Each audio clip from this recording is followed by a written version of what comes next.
নবী করিম সাল্লাল্লাহু আলাইহি সাল্লামের জীবনের শেষ মুহূর্তে যখন তার দুনিয়া থেকে বিদায় নেওয়ার সময় ঘনিয়ে এসেছিল, তখন তিনি বলেছিলেন আর রফিক আল আলা, আর রফিক আল আলা, অর্থাৎ মহান বন্ধুর সান্নিধ্য আমি আশা করছি, কামনা করছি, চাই, প্রত্যাশা করছি।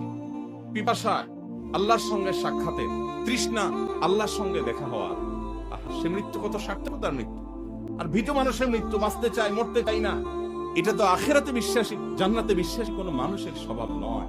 আমরা বেশিরভাগ মানুষ এই কাতারে, আমরা গায়ে গোতরে মুসলমান, দাবিতে মুসলমান, ইবাদতে আচারে মুসলমান, কিন্তু ভেতর থেকে মুসলমান হয়ে উঠতে পারিনি, ভেতর থেকে মুমিন হয়ে উঠতে পারিনি, আমার অন্তরকে মুসলমান বানাতে পারিনি, আমার নিজেকে ইমানদার বানাতে পারিনি। যদি পারতাম তাহলে মৃত্যু আমার সবচেয়ে প্রিয় জিনিস হতো, কারণ মৃত্যুর পরেই আমার জান্নাত অপেক্ষা করছে। মৃত্যু আমার সবচেয়ে প্রিয় জিনিস হতো, কারণ তারপরে আমার নবীর সাথে সাক্ষাতের সুযোগ তৈরি হবে। মৃত্যু আমার সবচেয়ে প্রিয় জিনিস হতো, কারণ তারপরে আমার জান্নাতে যাওয়ার পথ সুগম হবে। হাউজে কাউসার আমি পাবো, নবী রাসূলদের সাথে সাক্ষাৎ আমি পাবো, স্বয়ং আল্লাহর সাথে আমি সাক্ষাৎ পাবো।